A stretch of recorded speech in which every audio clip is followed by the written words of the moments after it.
Caleb with Brownells here, back with more Guns of Tarkov. And with me here again is Jesse Halteman, aka JesseKazam, Twitch streamer and YouTuber. Jesse, this is the Scar. This is the Scar. So when we're talking about Escape from Tarkov, it's a video game. It's kind of made its mark as being one of the most realistic and immersive video games, especially when it comes to how firearms are handled, all the different animations, how modular they are, all the different attachments. And this is an interesting episode of the Guns of Tarkov because as of the recording of this video, we don't yet have the Scar in the game. However, we do know it's coming. We think it's coming soon, and it's something that has been very highly anticipated by the Escape from Tarkov community for years now. We've seen renders of it, we've seen models of it. We're finally getting it in the game soon.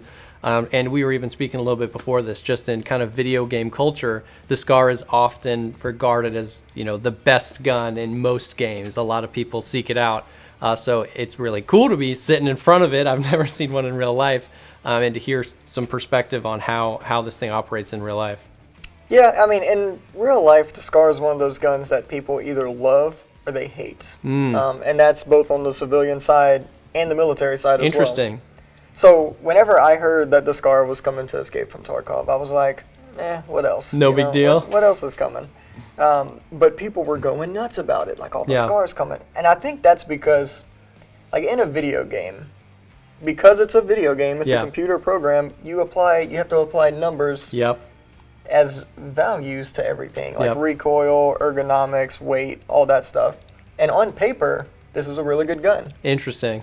But in real life, I find it a little bit bulky. It is lightweight and it is good on recoil, but they can be finicky. They have a reputation, especially with the heavies, for eating optics.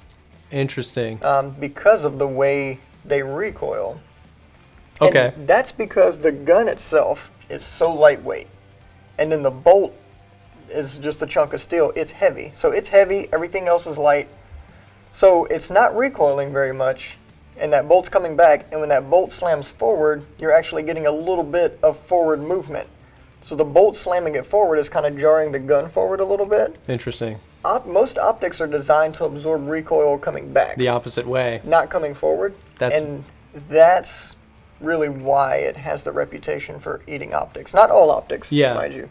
And that's very interesting because, once again, the perception from the video game world, like you're saying, where we're kind of trying to translate this into a game, it's so funny because the Scar feels like a chunky weapon. Like when you say that one of the things about the Scar is that it's lightweight, as a gamer, that's surprising because it looks big, it looks bulky, it looks chunky and heavy and just like this mean kind of battle rifle thing. So to hear that it's lightweight and that it's not quite as beloved, it doesn't mean it's not functional. And that's actually kind of my next question is, you know, obviously it's a very distinct looking weapon. We've done a video on AR style and, you know, what's different about the HKs versus more modern ARs. This definitely feels like a very foreign looking compared to those weapons, but this is a 5.56, the Scar L, right? So what was the thought process behind the design? Why was this made, and who really uses it? It was made for special forces primarily, and I think it's most widely used, I may be mistaken on this, but most widely used in Ranger battalions. Okay. They're the ones who basically adopted it and used it the most. But other than that, and you know, there may be some private military use out there as well, but other than that, there's not a whole lot. It's expensive. It's not a cheap gun to manufacture compared to all of the M4s that are out there still in circulation. So it's never going to be a replacement to that. Yeah. But it's just kind of an add-on too.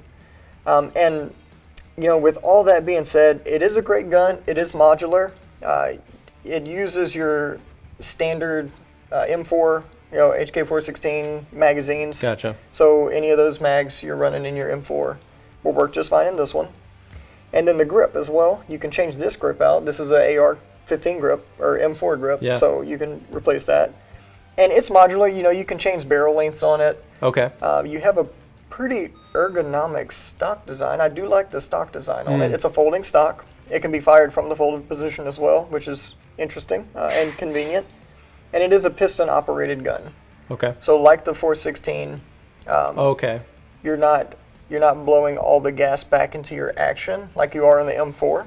you're making that basically that exchange up here at the gas block. So it runs a lot cleaner than your M4.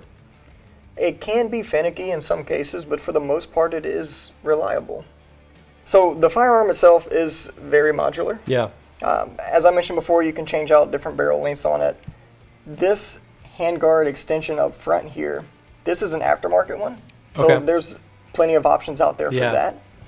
And the controls on it, like for example, this charging handle, it's on the left-hand side. It can easily be switched over to the right-hand side.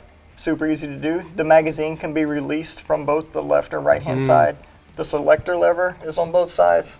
The only thing that's only on the left-hand side is going to be your bullet catch. But that's easy enough to manipulate with both hands anyway. Yeah. So that is the SCAR. And everything I kind of said about this one applies both to this one and the heavy, which is in 7.62 by 51. Yep, and which I think we're getting both versions in Escape from Tarkov pretty soon. Excellent. So really, at the end of the day, I mean, it kind of comes down to, we talked a little bit about this and when we talked about the AR platform and the whole thought behind ergonomics. And, you know, in Escape from Tarkov, ergo is a number, and you want to get it higher so that you get some better things. But in real life, I guess it just comes down to that, where the SCAR, like you said, loved by some, hated by others, but that's almost the point. There's a lot of people that need a lot of things for different reasons. So having more options can't be a bad thing. So you might not like it. Some people might think of it one way, but the more options for the more situations, more people, that it really comes down to what feels good and what operates well for everybody.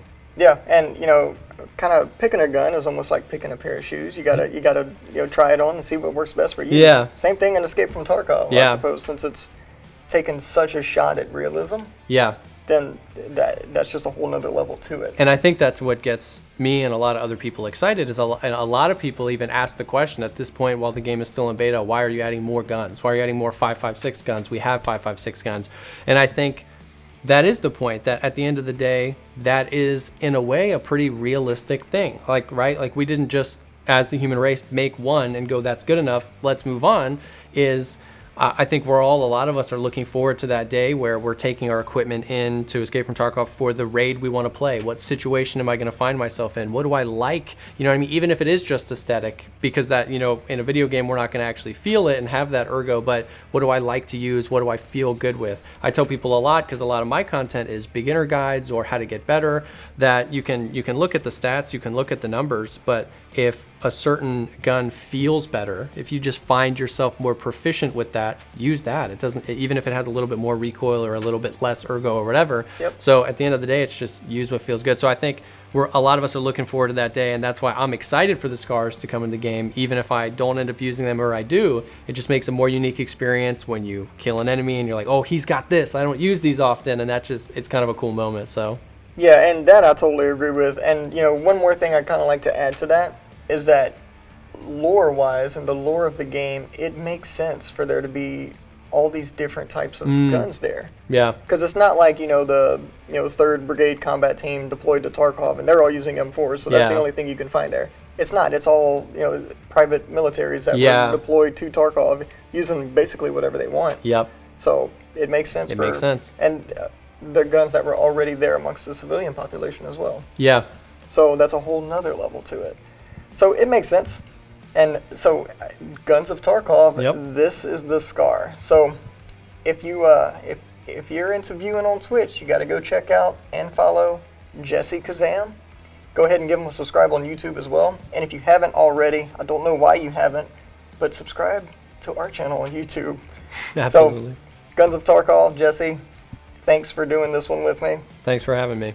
And we're not done yet. Not We've done got yet. some more stuff to tackle, so stay with us.